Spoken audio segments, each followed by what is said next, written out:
Okay, so we can start. So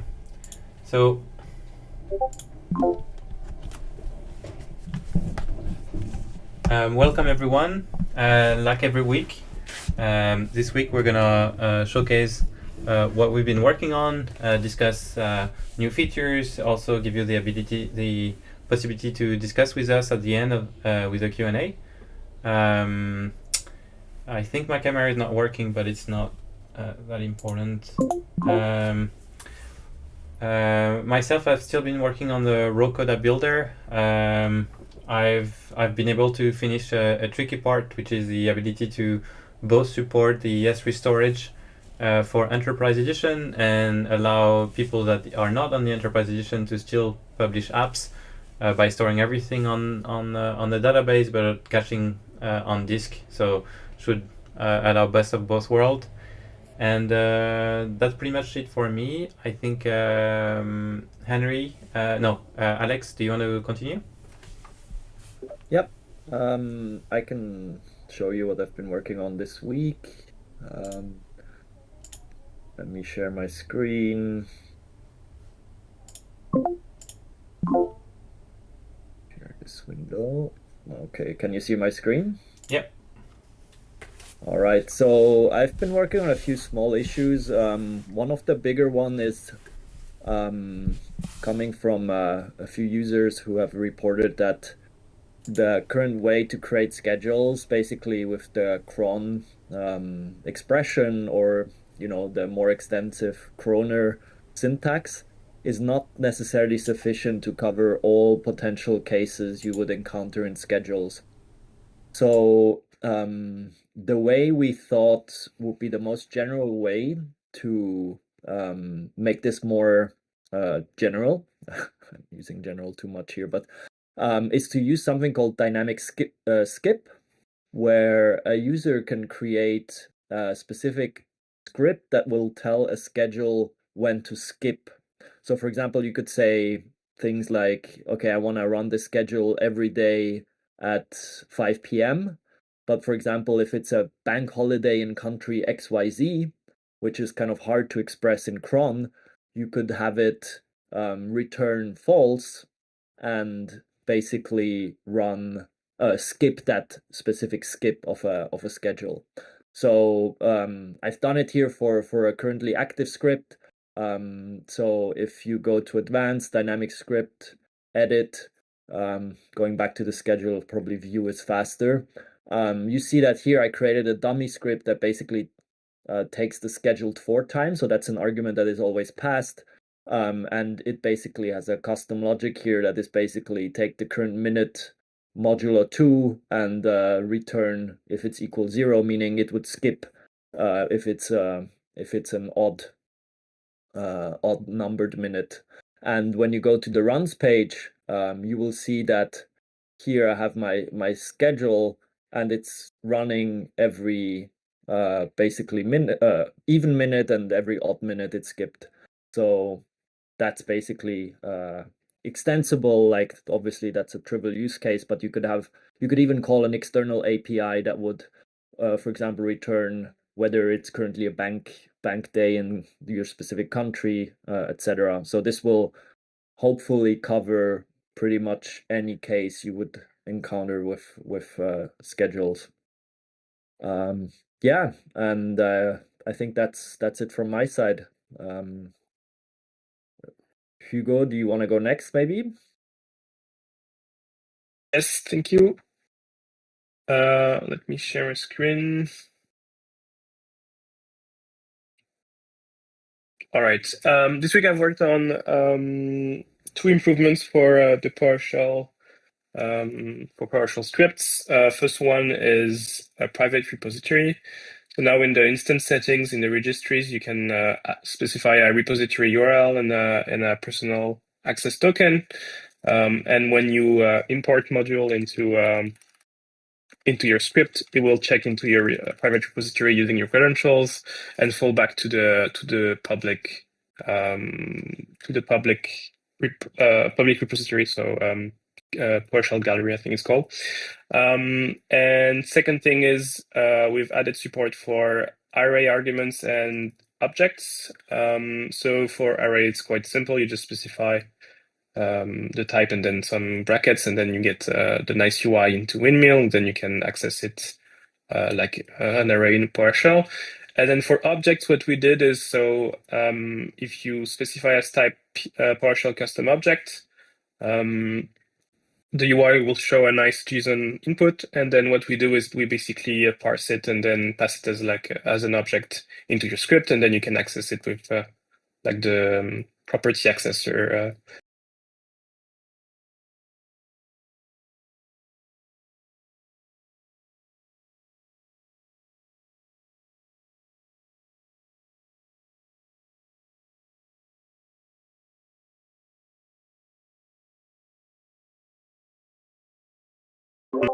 Who's next? Maybe Diego, you want something to present? Yeah, sure.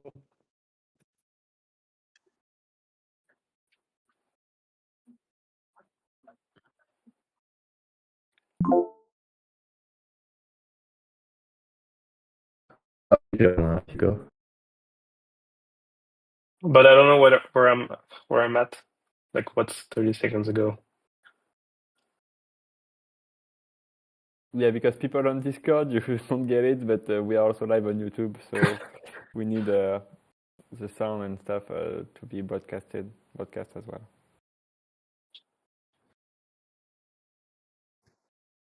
So Ruben.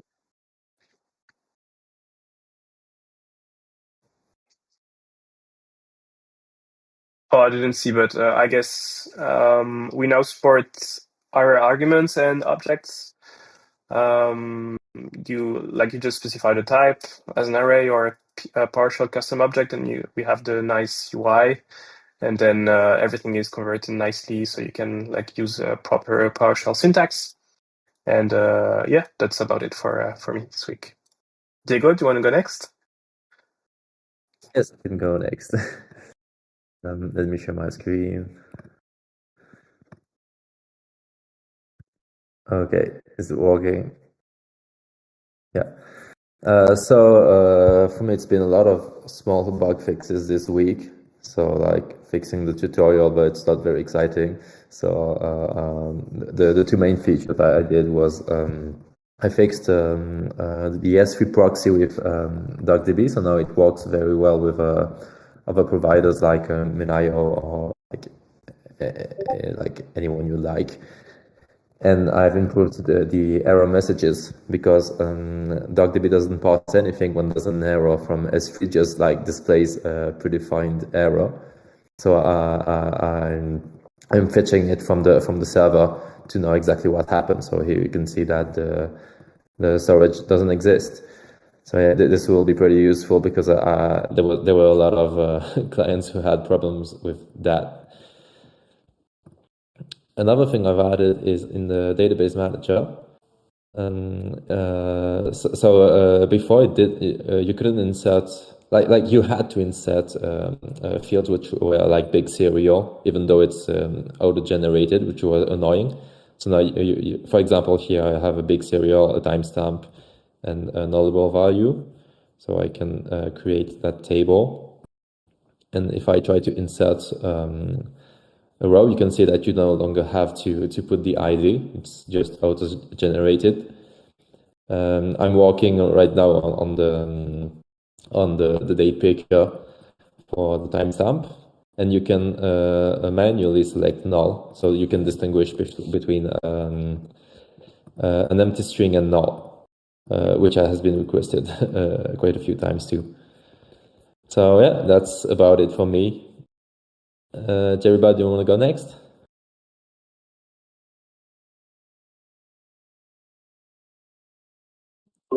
Okay.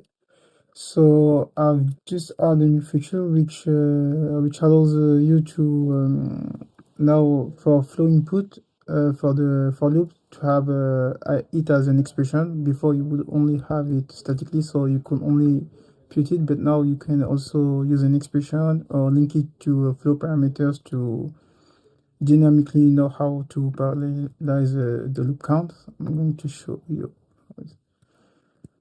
Can you see my screen? Yes. Okay, so now here is a flow that is already set, but I'm going to show you how you would done this.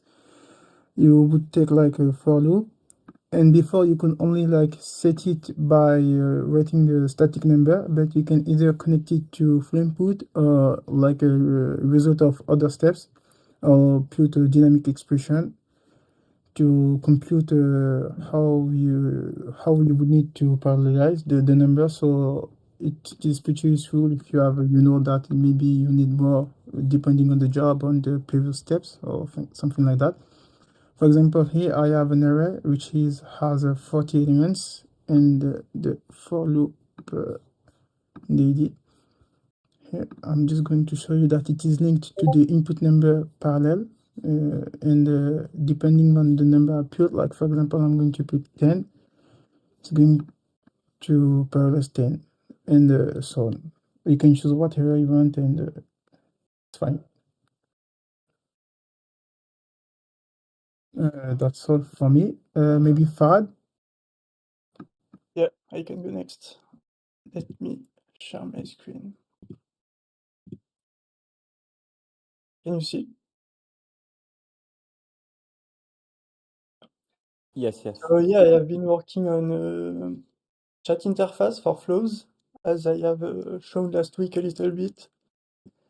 So let me show you. Here you have a little toggle that you can turn on. And what it will do is it will replace the inputs of the flow with a simple chat interface. It also automatically adds an AI agent because the chat will be mainly used for AI agent flows. So let me, yeah, yeah, sure, sure, sure. Yeah. So yeah, let me configure my AI agent, and let's test it as it is. So here you have your chat interface. You can have multiple conversations. As you can see here, I can create new ones.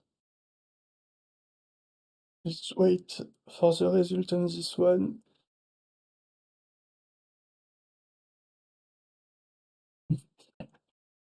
It always have been faster, and I don't know why it's so slow.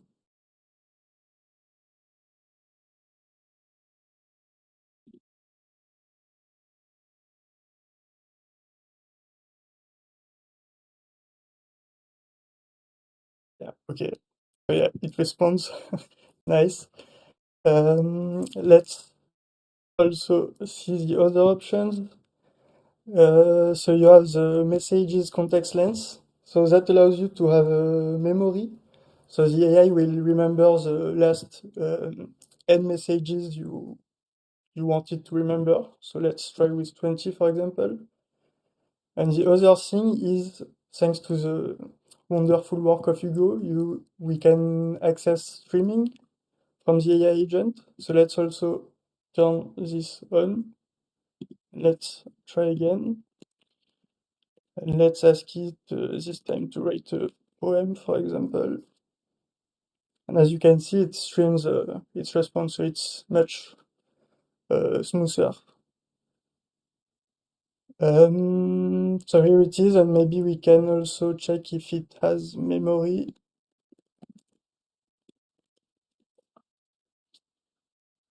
Yeah, so as you can see, it remembered that it was writing a poem. I need to write another one about windmills. Let you read it if you want. But yeah, I think that's basically it for me. So for the memory, it will store it in the S3 storage of your instance, if you have one. And otherwise, it will be on disk. And yeah, that's pretty much it.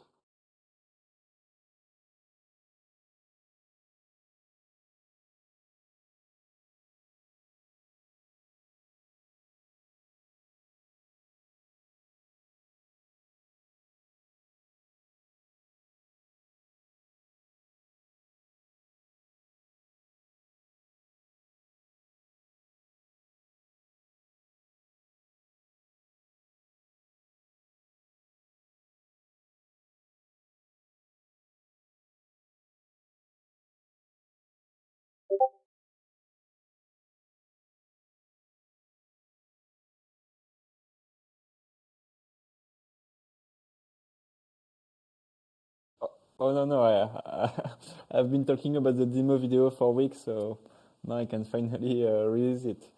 So yeah, I'll share my screen. Yeah, you should see my Discord. Yeah. So yeah, we've been teasing it, but we are improving the old videos. But now we have new demo videos of Windmill. So those are now split in 4 categories: the scripts, the flows, the app editors, and then local development. So if you guys are very familiar with Windmill, you will not like learn a lot in those, but they offer like a tour like showcasing 90% of the features we can do with Windmill. So if you guys want, yeah. Again, still? Oh, sorry. I'll do again. Yeah. Okay, you can see now. Yeah, you can see my the landing page, right? Yeah. So yeah, you can find the videos on the landing page, and yeah, it's ideal to make someone discover Windmill, like your colleagues or new members. So yeah, feel free to watch them and to give your feedback. That's it for me. And Tristan, you can go.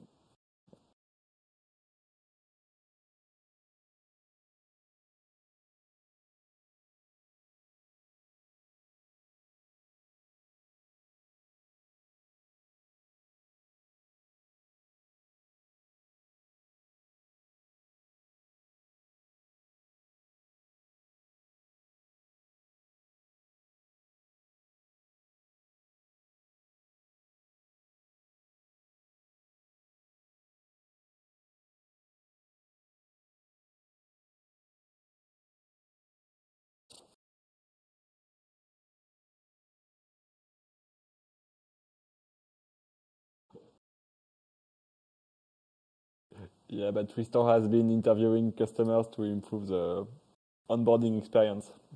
So you'll see the effects of that soon.